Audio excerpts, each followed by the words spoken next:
প্রিয় শিক্ষার্থীরা, এবার আমরা জানবো হাইড্রার খাদ্য ও পুষ্টি সম্পর্কে। খাদ্য কি? চলো আমরা আগে একটু খাদ্য সম্পর্কে জানি। খাদ্য কি? খুব সহজভাবে বলতে পারি, আমরা যা গ্রহণ করি, আমরা পুষ্টি উপাদানের জন্য, আমাদের শরীরের বৃদ্ধির জন্য, ক্ষত পূরণের জন্য, আমাদের রোগ প্রতিরোধ ক্ষমতা বৃদ্ধির জন্য, আমাদের দেহ গঠনের জন্য আমরা যে সকল উপাদান গ্রহণ করি, আমরা জৈব উপাদানও গ্রহণ করি, আমরা অজৈব উপাদানও গ্রহণ করি। অজৈব লবণ, পানিও কিন্তু একটি অজৈব উপাদান। পানি কিন্তু কোনো জৈব উপাদান নয়। তাহলে আমরা যে সকল জৈব বা অজৈব উপাদান গ্রহণ করি তাকেই বলি আমরা খাদ্য। দেহের ক্ষতপূরণ, বৃদ্ধি সাধন, রোগ প্রতিরোধ ক্ষমতা বৃদ্ধি, দেহের বৃদ্ধি, পুষ্টি ইত্যাদির জন্য আমরা যা গ্রহণ করি তাই হলো খাদ্য। আর পুষ্টি কি? পুষ্টি যে জটিল জৈব রাসায়নিক প্রক্রিয়ায় খাদ্য গ্রহণ, পরিপাক, পরিশোষণ ও আত্তীকরণের মাধ্যমে দেহের উপচিতি বা গঠনমূলক ক্রিয়া সংঘটিত হয় তাকে আমরা বলি পুষ্টি। আমরা এবার জানবো হাইড্রার খাদ্য সম্পর্কে। হাইড্রা কি খায়? আমরা প্রথমেই জানলাম হাইড্রা একটি মাংসাশী প্রাণী। মাংসাশী বা কার্নিভোরাস। কার্নিভোরাস কারা? যারা অন্য প্রাণীকে মেরে তাদের কাছ থেকে পুষ্টি গ্রহণ করে, তারাই হলো কার্নিভোরাস বা মাংসাশী। আরেকটা গোষ্ঠী আছে পৃথিবীতে যারা উদ্ভিদভোজী। উদ্ভিদের লতা পাতা, শাকসবজি, ফলমূল এগুলো খাই, তাদেরকে আমরা বলি শাকাহারী বা তৃণভোজী বা উদ্ভিদভোজী। ইংলিশে বলা হয় হার্বিভোরাস। এবং আমরা দেখো দুই ধরনের খাবারই খাই। যখন আমি শাক পাতা রান্না করে ভেজে খাচ্ছি তখন কিন্তু আমি হার্বিভোরাস, তৃণভোজী। আমি ডাল খাচ্ছি, আলু খাচ্ছি, ভাত খাচ্ছি, আমি কিন্তু কি তৃণভোজী।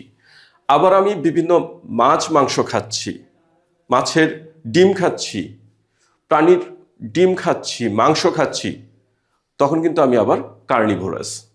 অর্থাৎ আমি হলাম সর্বভোগ, মানুষ হলো সর্বভোগ, অমনিভোরাস।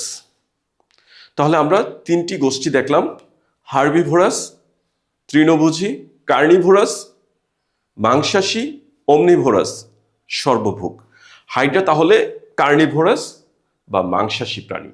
সে অন্য একটি প্রাণীর মেরে তার গায়ের অংশ সে ভক্ষণ করে থাকে, এই জন্যই সে একটি কার্নিভোরাস বা মাংসাশী প্রাণী।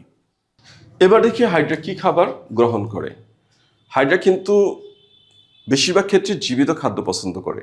সে নিজে শিকার করা খাবার, নেমাটোসিস দিয়ে সে নিজে যে খাবারটা শিকার করে এমন খাবার সে গ্রহণ করে।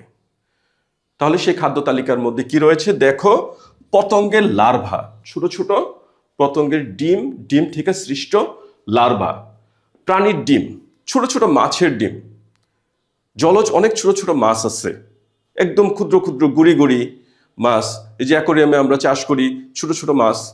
তাহলে এই ধরনের মাছ কিন্তু জলজ পরিবেশে প্রচুর বিদ্যমান। এই মাছের ডিমগুলো তার অনেক পছন্দের খাবার। তারপরে প্রাণীর গায়ের মৃত জৈব কণা, প্রাণী মারা যাওয়ার পরে যে জৈব পদার্থ, গায়ের খণ্ডিত জৈব অংশ, হাইড্রা যদি অলস প্রকৃতির হয়ে থাকে তাহলে এই ধরনের খাদ্য সে গ্রহণ করে। এছাড়াও দেখো ছোট ছোট কৃমি, হেলমিন্থ জাতীয় প্রাণী, হেলমিন্থ আমরা পড়েছিলাম শ্রেণীবিন্যাসের সময়, প্লাটিহেলমিনথিস, নেমাথেলমিনথিস, এই গোষ্ঠীর ছোট ছোট, তার চেয়ে ছোট সে গ্রহণ করতে পারবে এমন ছোট হেলমিন্থ বা কৃমি জাতীয় প্রাণী। এনিলিড পর্বের প্রাণী, এনিলিডা খণ্ডায়িত প্রাণী, এনিলিডা পর্বের প্রাণী, ছোট ছোট অনেক এনিলিড পর্বের প্রাণী একদম কাদার সাথে লেপ্টে থাকে, পানির তলদেশে থাকে, এই ধরনের খাদ্য সে খায়। কিন্তু পছন্দের খাবার, প্রত্যেক প্রাণীরই কিন্তু একটা পছন্দের খাবার আছে। যেমন আমার পছন্দের খাবার কি? ইলিশ মাছ, ইলিশ মাছের ডিম, এগুলো হচ্ছে আমার পছন্দের খাবার। প্রত্যেক প্রাণীরই একটা পছন্দের খাবার আছে। হাইড্রার পছন্দের খাবার কি? হাইড্রার পছন্দের খাবার হলো দেখো একটি বিশেষ রাসায়নিক পদার্থ, গ্লুটাথিয়ন। মনে রাখো বা মনে করো এক ধরনের উত্তেজক পদার্থ, এক ধরনের ঘ্রাণ সংবেদী পদার্থ, এক ধরনের আকর্ষণকারী রাসায়নিক ক্ষরণ। এই ক্ষরণটা হলো কি গ্লুটাথিয়ন। সে বুঝতে পারে তার সংবেদী রুম দিয়ে বা তার ওই কোষের নিউরোসাইট কোষের সংবেদী অংশ দিয়ে সে বুঝতে পারে যে এই পদার্থ ক্ষরিত হচ্ছে এমন কোনো প্রাণী। এমন প্রাণী হলো এই যে এই দুইটা প্রাণী, ক্রাস্টাসিয়ান, সন্ধিপদ প্রাণী, এই গোষ্ঠীর প্রাণী। ক্রাস্টাসিয়ান আর্থ্রোপোডা পর্বের ক্রাস্টাসিয়া শ্রেণীর, বা বর্তমান শ্রেণীতে নাম হয়ে গেছে এটার মেলাকোস্ট্রেসা। এই মেলাকোস্ট্রেসা শ্রেণীর এই ছোট ছোট প্রাণীগুলো যেমন সাইক্লোপস, ড্যাফনিয়া, তাদের গায়ের থেকে কিন্তু এই গ্লুটাথিয়ন জাতীয় পদার্থটা ক্ষরিত হয়। তাহলে এইগুলো হচ্ছে তার পছন্দের খাবার। তাহলে আশা করি বুঝতে পেরেছো হাইড্রা কি খাবার পছন্দ করে। তাহলে হাইড্রার খাদ্য তালিকার মধ্যে অনেক অনেক খাবার রয়েছে, কিন্তু সে পছন্দ করে এই গ্লুটাথিয়ন ক্ষরণকারী ক্রাস্টাসিয়ান, সন্ধিপদ প্রাণী, সাইক্লোপস, ড্যাফনিয়া, এগুলো তার পছন্দের খাবার। তাহলে আমরা জানলাম হাইড্রা তার জীবন ধারণের জন্য কি কি খাবার গ্রহণ করে।